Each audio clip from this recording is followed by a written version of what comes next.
আসসালামু আলাইকুম। আমি ইঞ্জিনিয়ার মোহাম্মদ রবিন হোসেন।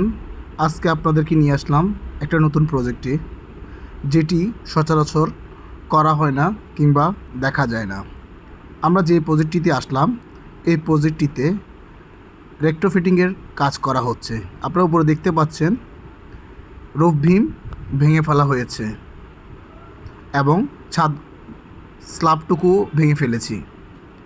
কারণ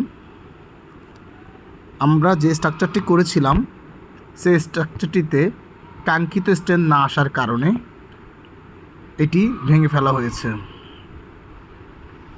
এখানে আপনারা দেখতে পাচ্ছেন অনেকগুলো কলামের মধ্যে MS ফ্ল্যাট বার দিয়ে আমরা রেক্টোফিটিং করছি।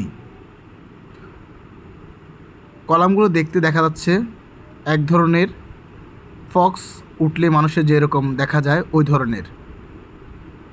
এটা করার মূল উদ্দেশ্য হচ্ছে আমাদের কলামে যেগুলোতে PSI মোটামুটি এসেছে, ওগুলোও ভারবহন ক্ষমতা বৃদ্ধি করার জন্য এই কাজটি করা হচ্ছে।